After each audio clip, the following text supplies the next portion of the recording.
Fala, meu. Corinthians, torcedor corintiano não sofre de tédio, né? Corinthians é a maior fábrica de conteúdo que tem na internet, é impressionante. Algumas notícias hoje, ou meias notícias, né? A gente não sabe nunca o que que é de verdade e o que que não é. Mas o que quebrou a internet aí no mundo Corinthians foi a negociação aí para contratar o centroavante italiano Mario Balotelli. Tá sem clube, né? Depois que deixou o Adana Demirspor da Turquia. Mário Balotelli, que eu não vou ser o chato aqui do rolê. Mário Balotelli foi um grande jogador no seu auge, né?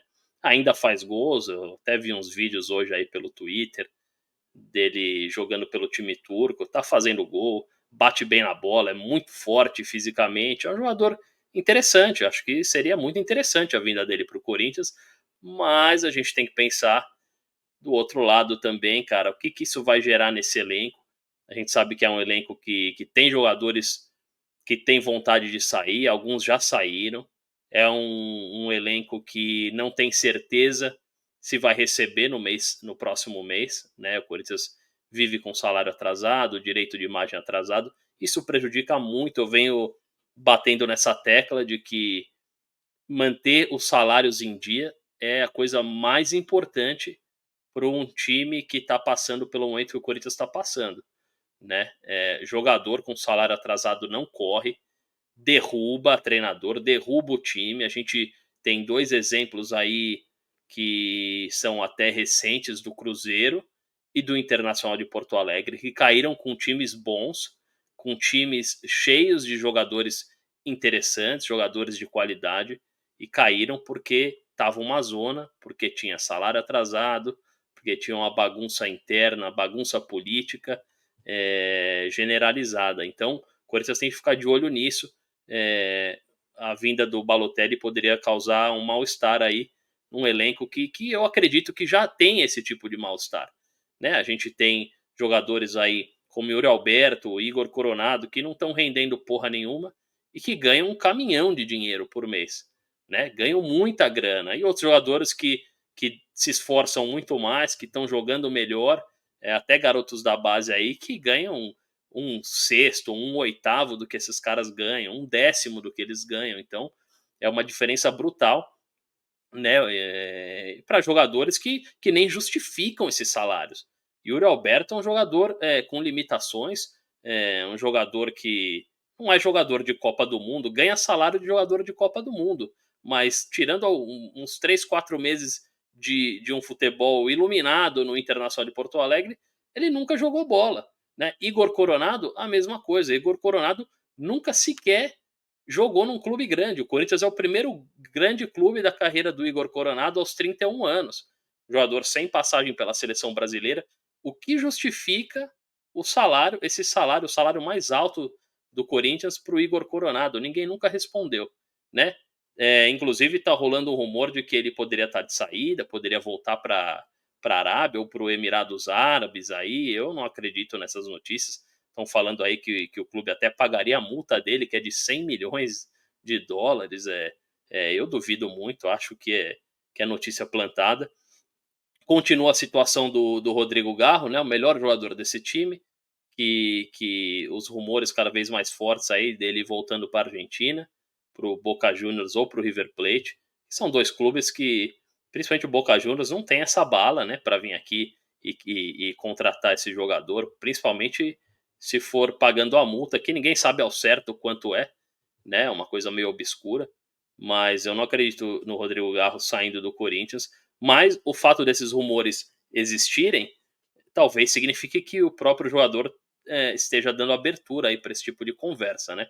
Então o Corinthians tem que ficar muito esperto, tem que manter o salário desse cara em dia, direito de imagem em dia, tudo certinho, porque depois do que a gente passou com o Matias Rojas e outros jogadores aí, a tentativa do Gustavo Mosquito, do Arthur Souza de sair do clube aí rompendo salário, o Corinthians tem que ficar muito esperto, né? O Corinthians é, é difícil, né? A gente tem uma desconfiança profunda aí nessa diretoria, nessa gestão do Augusto Melo, que muita gente, eu também, né?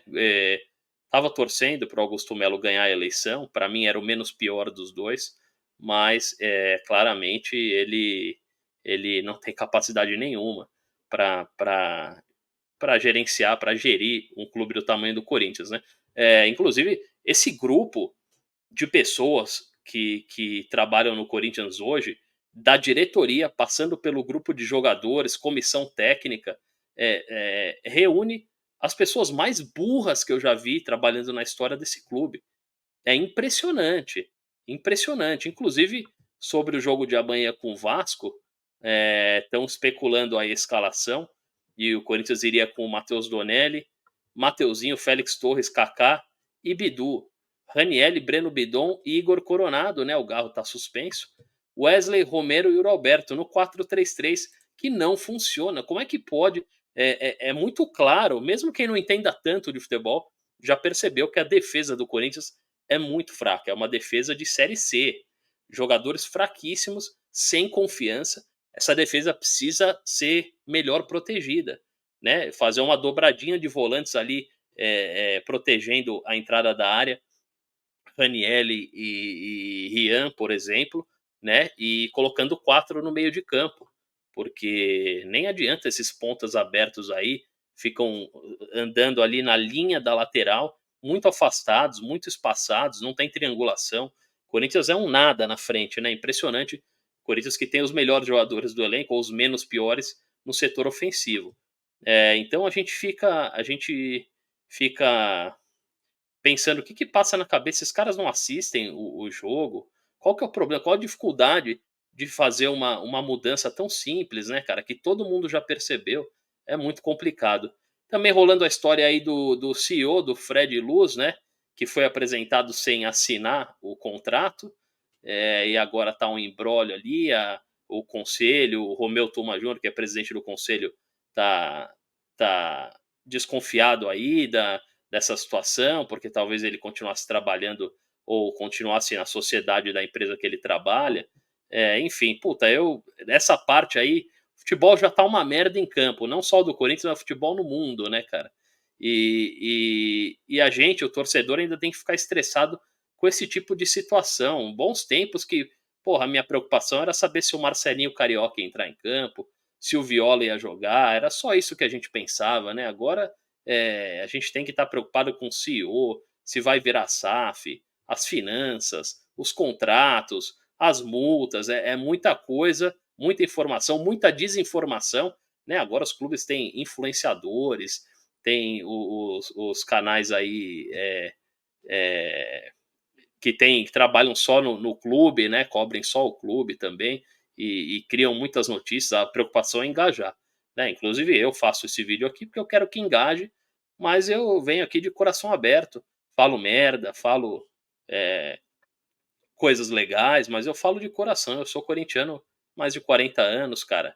Cresci, fui criado na arquibancada, fui criado viajando atrás do Corinthians, então aqui é puro amor, cara. Eu não ganho um centavo, muito pelo contrário, eu gasto para vir aqui fazer esses vídeos, mas eu faço por amor ao Corinthians, porque a gente quer ver. Eu tenho um filho pequeno, quero ver o Corinthians voltar aos dias em que o Corinthians era competitivo, os dias em que o Corinthians lutava, né? O mais importante é lutar. A gente sabe que não vai ganhar todo ano, mas tem que lutar, tem que fazer jus a essa camisa, ao tamanho desse clube que é um dos maiores do mundo, né? Um abraço aí, a gente volta amanhã.